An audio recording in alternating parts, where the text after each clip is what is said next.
Bonjour, nous allons faire un petit tour d'horizon de la classification des aliments en commençant par les protéines animales. Viande, poisson et œufs sont la principale source de protéines animales. Elles apportent des protéines de haute valeur biologique. La valeur biologique des protéines, cela signifie que la protéine contient des acides aminés dans une composition assez proche de nos besoins propres en acides aminés et donc que la protéine va être complètement utilisable. Si vous consommez une protéine végétale qui est carencée dans certains acides aminés, finalement, vous n'allez pas pouvoir bien l'utiliser puisque vous ne pourrez pas fabriquer vos propres protéines s'il manque un acide aminé essentiel à cette protéine-là. Les protéines sont l'unique source d'azote de l'organisme, donc c'est assez vital pour nous. Elles ont un rôle à la fois structurel et fonctionnel pour fabriquer des enzymes, des hormones. Viande, poisson et œufs apportent en plus des protéines du fer sous une forme absorbable.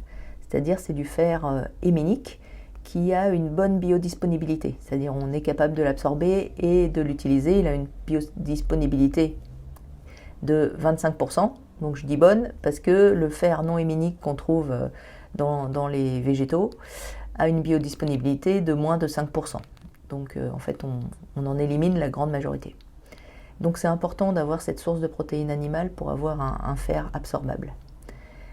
Les protéines viande, poisson, œufs apportent des vitamines à la fois liposolubles, A et D, puisqu'il y a de la graisse dans ces protéines, et toutes les vitamines du groupe B, mais j'insiste particulièrement sur la vitamine B12, qui est une vitamine qu'on ne trouve pas dans beaucoup d'aliments, et dont la carence entraîne des troubles neurologiques très graves, qui ne sont pas toujours réversibles, des troubles de la marche, de l'équilibre, et peuvent entraîner également une anémie qui peut être assez profonde, mais qui elle va être réversible quand on supplémente en vitamine B12. Ces aliments, viande, poisson, œufs, ils contiennent aussi des lipides qui sont essentiellement saturés, donc des lipides à toxicité cardiovasculaire, et c'est une source de cholestérol. Il faut noter que dans cette classe viande, poisson, œufs, il n'y a pas de vitamine C et quasiment pas de calcium. Alors la viande, si on prend la viande, on a une proportion de protéines de l'ordre de 20%. Donc c'est vraiment un aliment qui est riche, 20 grammes pour 100 grammes de protéines. Les lipides sont, donc comme je vous le disais, plutôt des lipides saturés, en quantité variable entre 3 et 30%. Les plus faibles, ça va être la dinde et le poulet, sans la peau croustillante du poulet. Les plus élevés, ça va être certains morceaux du bœuf, les pièces les plus grasses du bœuf, le porc et l'agneau. Il y a du cholestérol dans les sources de protéines et particulièrement beaucoup dans les abats. Et donc c'est un des éléments essentiels pour apporter du fer. La charcuterie, en fait la charcuterie c'est une viande transformée, c'est-à-dire il y a eu des processus pour la conserver et la modifier qui font intervenir des sels et des nitrates qui la rendent potentiellement toxique. On sait que le risque de cancer augmente avec la consommation de charcuterie. Donc ces charcuteries elles contiennent donc une bonne richesse en protéines puisque c'est de la viande transformée. Bon, souvent on va rajouter un peu de lipides dedans et donc la quantité de lipides elle est plutôt plus marquée que ce qu'on trouve dans de la viande puisque quand on fait des rillettes on enrichit en lipides. Donc les charcuteries les moins grasses ça va être le jambon blanc sans couenne, les plus grasses ça va être le saucisson, les rillettes. Les poissons, ils ont la particularité d'apporter du phosphore et de l'iode en bonne quantité. Donc c'est vraiment intéressant pour ces micronutriments. L'apport en protéines est très correct, de l'ordre de 20% pour les poissons, un peu moins pour huîtres et moules. Et pour l'apport en lipides, globalement les poissons sont moins lipidiques que les viandes. Donc même le poisson gras est relativement plus maigre qu'une viande standard.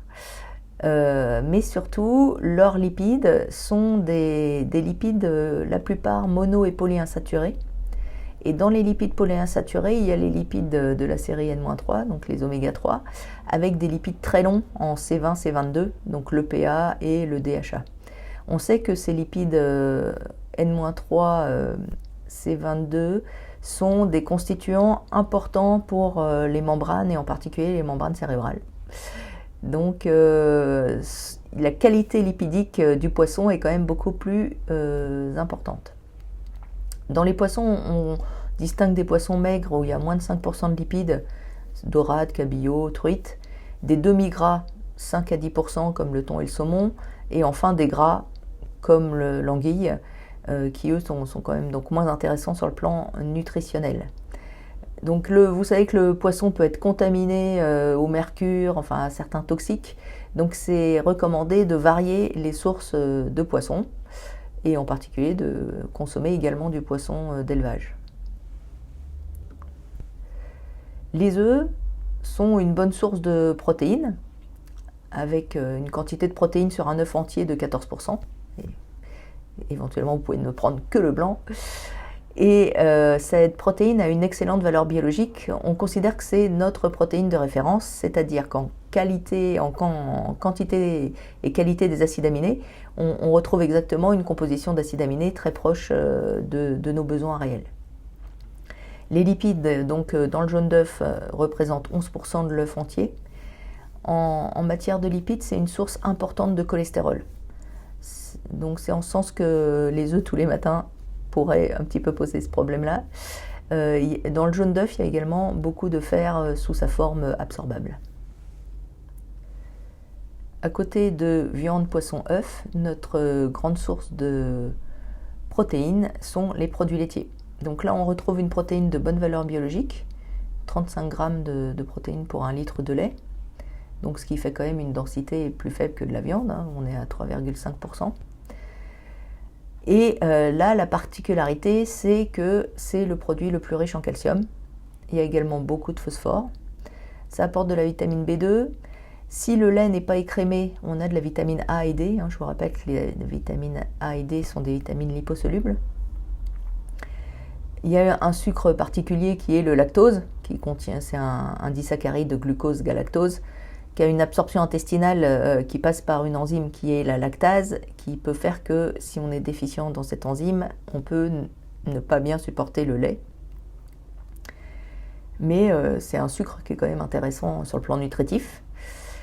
Alors la richesse en lipides varie selon le lait. Le lait entier, on est à 3,6%, demi-écrémé 1,6%. Ça fait entre l'apport en glucides, protéines et lipides, le lait est un des liquides les plus nutritifs avec 700 kcal par litre d'apport.